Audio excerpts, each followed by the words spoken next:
Hello everyone, I am Neelam from Right to Education. आज मैं आपको कक्षा 8 हिंदी बसंत का पाठ 6 का भगवान के डाकिए की प्रश्न अभ्यास कराऊंगी। इसमें पहला प्रश्न है, कवि ने पक्षी और बादल को भगवान के डाकिए क्यों बताया है, स्पष्ट कीजिए। देखिए ये कविता, इसका सारांश मैंने अपनी पिछली वीडियो में बताया था। भगवान के दो डाकिए हैं, एक पक्षी है और एक बादल है। इनमें यही पूछ लिया है कि इसको भगवान के डाकिए कवि ने क्यों बताया है। आंसर है, पक्षी और बादल को भगवान के डाकिए इसलिए बताया है क्योंकि पक्षी और बादल वह चिट्ठियाँ लाते हैं जिसमें भगवान द्वारा भेजा हुआ संदेश होता है। क्योंकि देखिए स्टूडेंट्स, यदि पक्षी है, वो पक्षी द्वारा फूलों की सुगंध दूर दूर के देशों तक जाती है, जो कि इंसान नहीं, वो केवल भगवान के ही द्वारा करे गए कार्य हैं। और बादल जहाँ बनता है दूसरे देश में बरसता है, तो इसका अनुमान हम नहीं, प्राकृतिक में रहने वाली चीज़ें, पेड़ पौधे और पर्वत आदि ही लगा पाते हैं।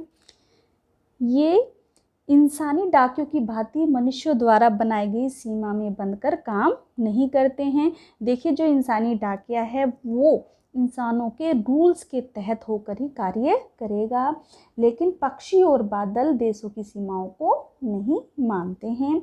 वे सभी संदेशों को समान रूप से बांटते हैं, चाहे वह कोई भी जगह हो और कोई भी स्थान हो।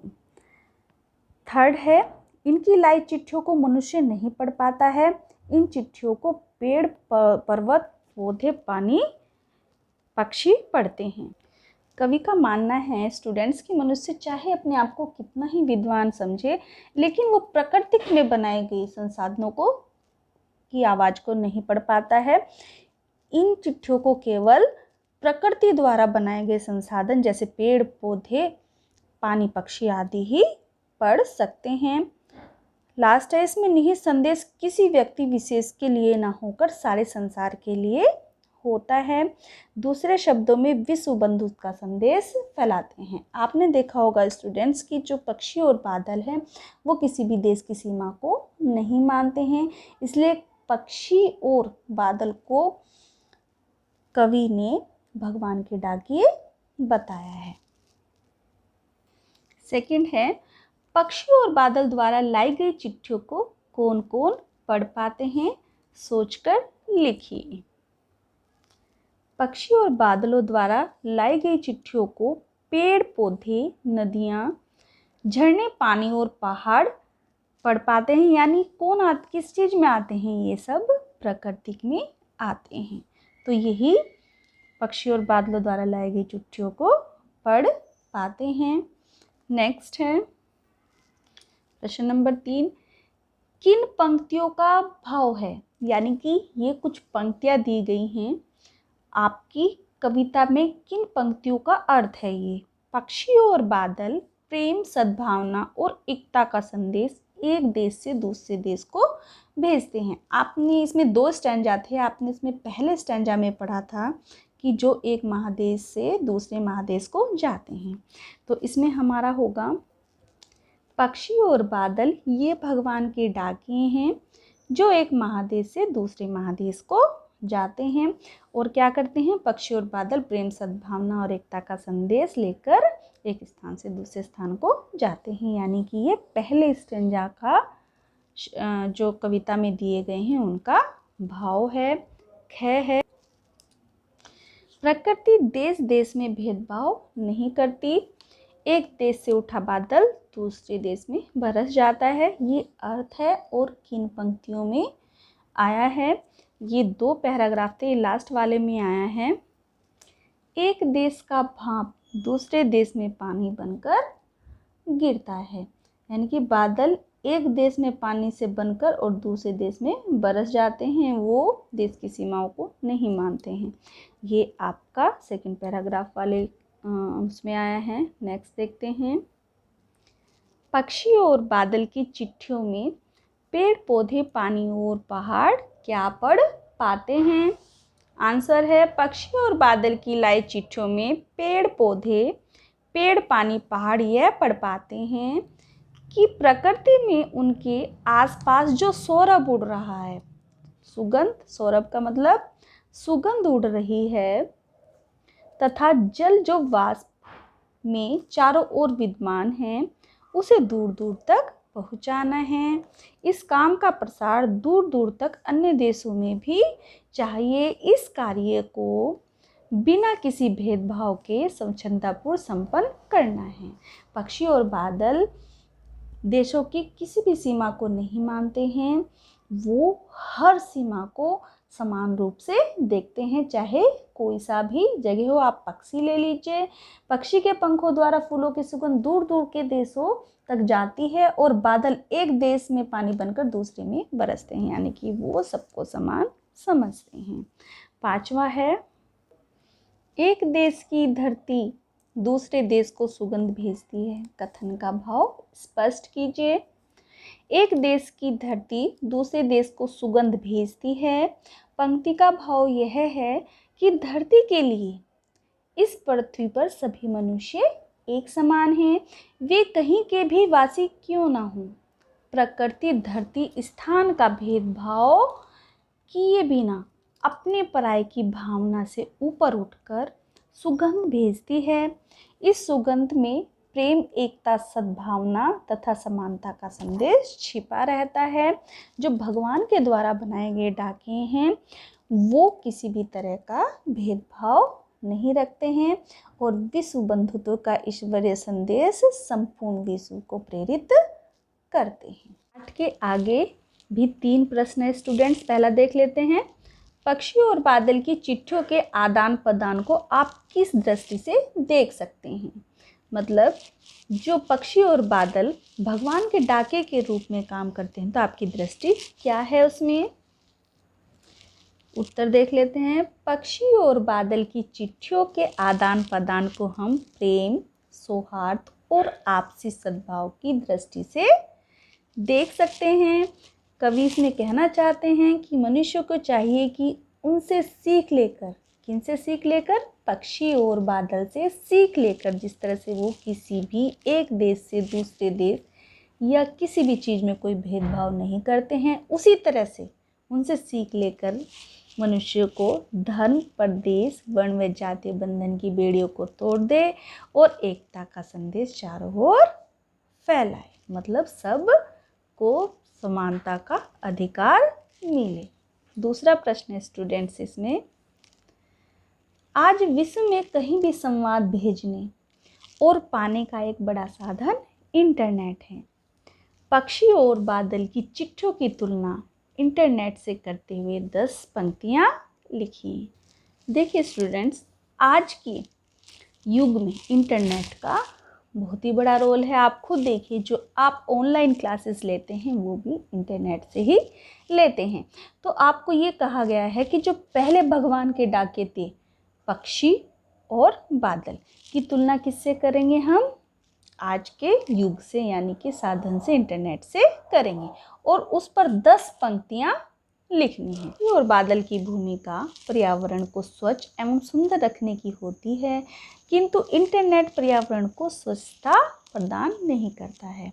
आप देखिए कि जब बारिश होती है तो चारों तरफ स्वच्छता ही स्वच्छता और अच्छी महक फैल जाती है, और इसी तरह से पक्षी देखिए जब उड़ते हैं तो हवा में खुशबू आती है, यानी कि वो पर्यावरण का पूरा ध्यान रखते हैं। लेकिन इंटरनेट में ऐसा कुछ नहीं है।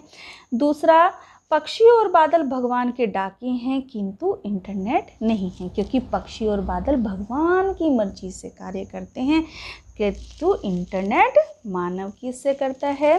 तीसरा है, पक्षी और बादल स्वेच्छाधारी हैं किंतु इंटरनेट विद्युत पर निर्भर है। आप देखिए, बादल कभी भी बरस जाते हैं जब भगवान की मर्जी होती है, लेकिन यदि बिजली चली जाए या कुछ हो जाए तो इंटरनेट नहीं चलेगा।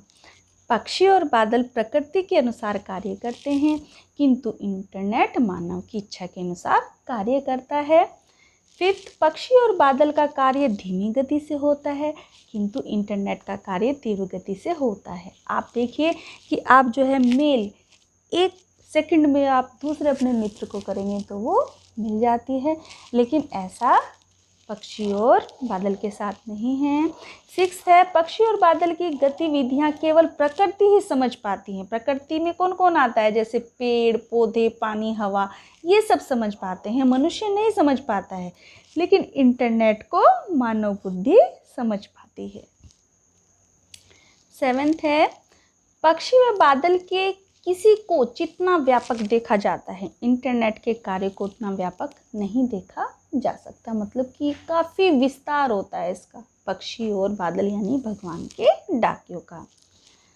8वां है पक्षी और बादल का कार्य रचनात्मक होता है, किंतु इंटरनेट का नकारात्मक भी हो सकता है। आप देखिए इंटरनेट पर कितनी गलत चीज़ें आती हैं जिससे स्टूडेंट्स बिगड़ भी जाते हैं, अच्छे भी आती हैं और नकारात्मक भी आती हैं।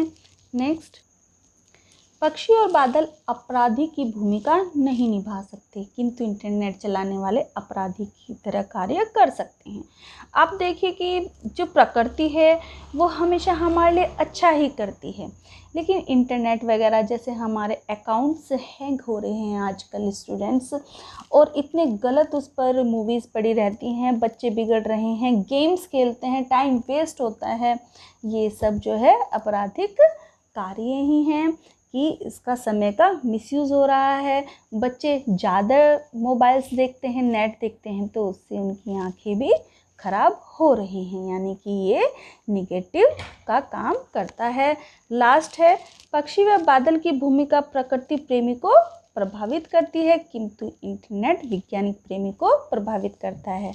मीन्स कि पक्षी और बादल प्रकृति को ही भाते हैं। आप देखिए जब वर्षा हो रही है, ये भी प्राकृतिक है, पक्षी कुछ काम करे वो भी सब प्राकृतिक है, जिसको पेड़ पौधे, पानी, हवा ही समझ पाते हैं।